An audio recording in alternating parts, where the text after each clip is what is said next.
namimiss natin ang isa't isa. So dati, parang naging active siya sa 83, back 83. Tapos nagtaka kaming mga nasa global, bakit biglang nagkaganon. So isa yan sa mga palaisipan namin. Ako, alam niyo naman siguro kahit papano, kahit konti, kasi siyempre may mga tinutulungan din tayo, nakakapagbigay pa rin kami. O ako, hindi ko pinababayaan ng Box 83. Kasi kahit hindi ako graduate man na nag-March ng 83, tuway pa rin ako. Kasi ako, talaga magtataka kayo, sino ba itong babae ito? Pero ako kahit man hindi ako nag-March, hindi man lang ako nag-March, kilala pa rin ako sa Tondohay. Kasi ang mga kagrupo ko nga, sila Veronica Aguinaldo, si Josie, sila Arlie. Sige, basta lahat-lahat na rin kung hindi ko man makabanggit. Sila talaga ang kagrupo ko, sila Merla. So, hindi ko naman ano rin, isa rin ako sa mga section 1 ng Tondohay. Siya. Oo, kalala. Basta kilala ko ang mukha niya. Ngayon, nagtataka nga ako bakit nagkagano ng Tondohay, Pioneer or Box 83. So, malungkot. Kami rin mga global, nag-chat din kami, bagano nila Ben Andam. Sila Ben Andam, mga kaano ko rin. At nakakasama ko rin sa UUY.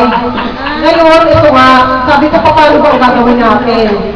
Ganun pa man, may Box 83, New Wall, dati Box 83 lang, may pumasok na kapihan, naguguluhan din kami. Inaamin namin na global, bakit? Minsan gusto namin mag-post, hindi rin pwede kasi nahahati na sa grupo. Kagaya ko, ang grupo, ako talaga makakabigit ko sila Josie Santo, kasi Josie De Jesus. Sila talaga ang, kahit hindi ako graduate, kahit kung araw ka man nagtrabaho ko sa Pilipinas, nag-gano kami, nag-get together kami. Kasi tinutulong din nila ako, kahit hindi ako nag-march nag-take ako ng exam para sa edad ko kasi, 50 na ako, hindi ako nararapat talaga doon. Nakaya ko lang naman mag-exam, so tinulungan ako ni Mrs. Fernando for college. Hindi ko na rin siya tinuloy dahil kailangan ko ng asawa kasi ako, yung bumigay na, yung nasa Tondohay ko ako, hindi na mapigilan. Nakapagtrabaho naman ako ng maganda rin job. Nakapunta rin ako sa mga parang tituladong tao rin, naging manager din ako, naging assistant manager din ako sa isang kumpanya na naging 16 years akong na mamasukan doon. So magmula sa maliit na tao, umakyat ako sa posisyon dahil siguro kaya rin naman ang utak ko. Natutuwa nga rin ako ganon. So ngayon, ito ang pinaka-ano dyan, main dyan, na bakit ang Box 83 naging happy. Nakakalungkot, di ba?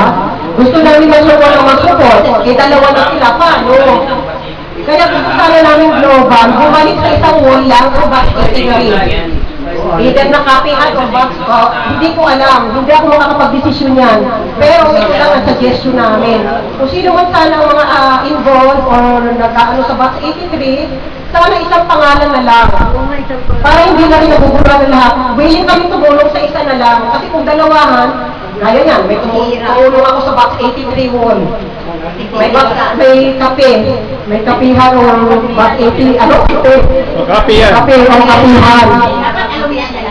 Para kayo baka makita loob namin, pero gusto namin talagang tumulong. So yun na lang ang usap, iisa-in na lang po kung ano man yung Box 83 o kapihan nang walang samaan ng loob.